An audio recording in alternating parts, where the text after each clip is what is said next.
You may notice that both our seats don't look quite stock. They aren't. This is an ostrich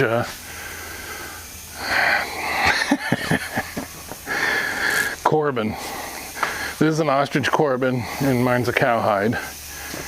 We got this for real cheap. It was a steal, couldn't turn it down before Devin bought the bike. When my oldest son still owned this bike.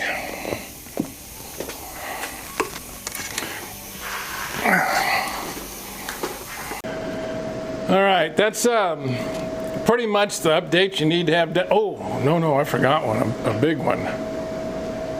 Why isn't that on my hand scratching list? Triple tree. For you who don't know what a triple tree is,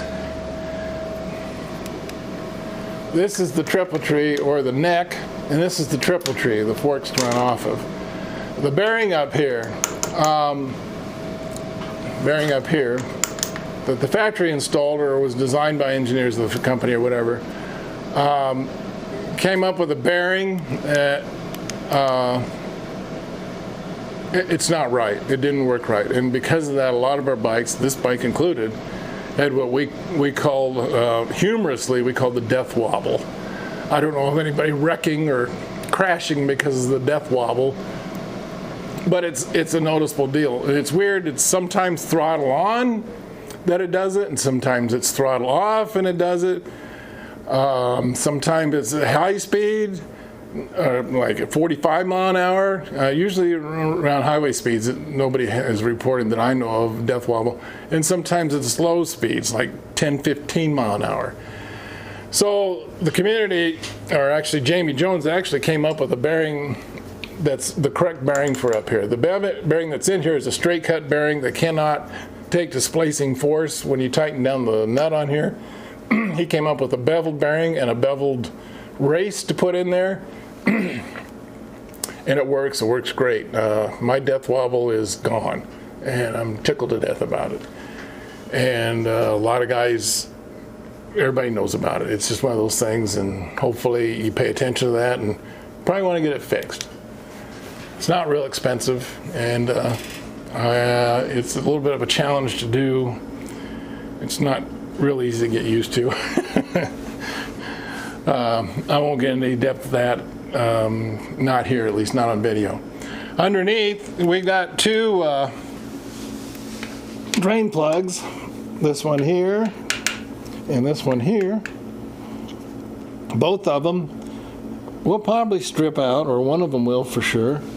You need to know that.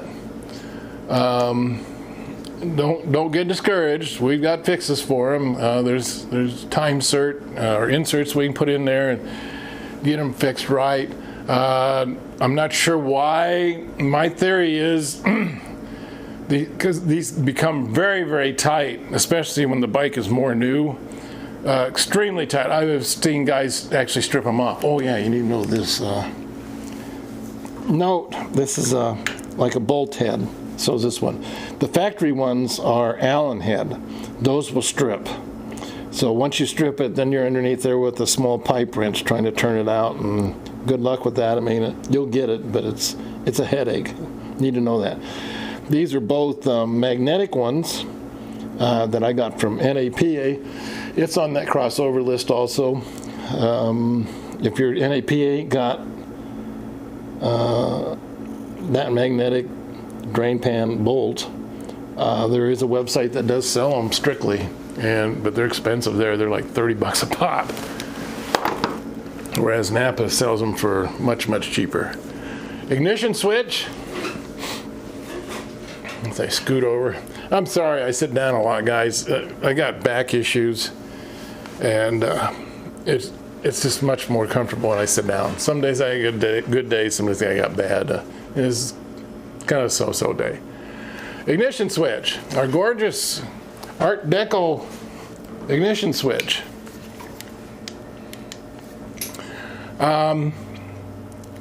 If it hasn't been updated with the Stavos kit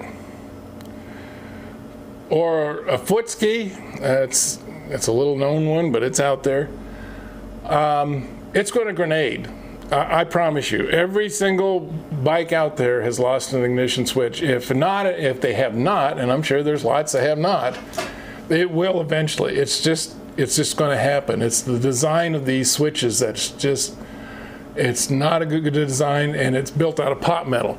Not this, it's this here. This piece here, the butterfly I call it, or the thumb tabs, will actually fly off the bike while you're going down the road and go in the ditch, and so possibly the ignition, your lock set will go with it, and possibly not. And then you will be sitting there with your bike running and no way to shut it off, or at least not immediately. You won't be able to figure it out. Man, I can get this thing cleaned up for spring. Another issue with the ignition switch is this bracket here, right here. The factory one is a little bit punk, a little bit too thin, and the guys have, everybody, I did, that brace, which runs and holds this, that's the only thing it holds, will break, and then you'll be going along down the road and you come over and you're going to pull over and stop, and your ignition switch will be down here in the valley between the V, in the V, right down here, and part of the bracket will be still connected to it. That's been fixed. Everybody's building, not everybody, there's a heavy built ignition bracket out there. Jimmy and Marty came up with the design. It's a real good one. I bought Bobby Baldwin's. He said it was bulletproof for life, and it failed me, but I know a guy that can weld, and he fixed me a new one. God, I'm almost embarrassed how filthy my bike is. I'll have to get that fixed. But they will. Don't think yours won't because you keep it lubed, or I got an O-ring hidden over here, or whatever. It's going to break, I promise you. I was shocked. Mine finally went at about 32,000 miles when my switch blew out. I was on my way to Lincoln, and I got to where I was going, and I couldn't shut the bike off for a few minutes there, and I figured it out. And went home, tail between my legs, all totally embarrassed because I had a long life switch, and it wasn't happening. All right, there's several other things that have nothing to do with updates. They're just notable facts that turn up. These are things that I have discovered, and in talking with other people, I found out that it's more common than I thought, or that I'm one of 2 people in the world that knows about it kind of situation. They're not secrets, they're just stuff that happens. It's not uncommon for the rear jug or the head gasket on the rear jug to breach, or you lose a head gasket and compression's coming out of the head gasket. It's not uncommon, and it's no fun to fix. It's a pain in the ass, but it can be done. The front ones do occasionally too, but it's more the back one. And I discovered when I was fixing that issue, I need to back up. So you take off the valve cover, and then you take the jug off, or you take the head off, and then you take the jug off, and all that nonsense. From the factory, these comes with bolts, head bolts, not head studs. And these bolts are a real pain up here. See how tight this is on this rear backbone? You got to work around that. You got to custom build a couple wrenches and do a little welding and stuff to make that work. It's doable. I didn't want to pull my motor at that time. I don't think I'd pull my motor. I dropped out my motor mounts and did that, and it lowered it and got me enough for him to do it.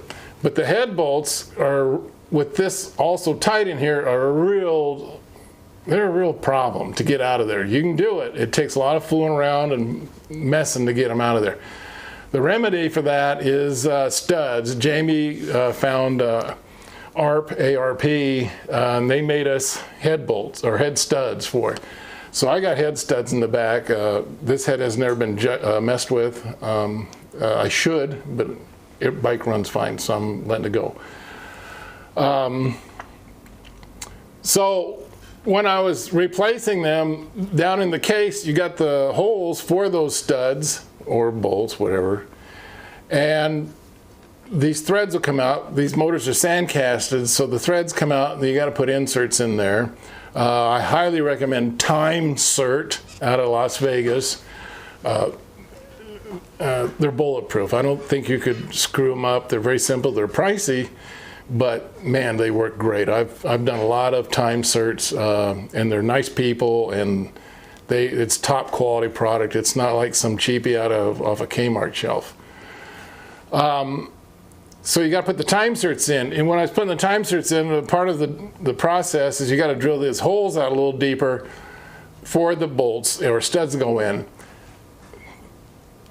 All of a sudden we discovered over here on the other side in the front, right here on the other side, this is where the bolts sit. I'm not even pointing right. Here's where the bolts sit. On the other side of that jug, where that bolt sits, the stud, that hole is not deep enough.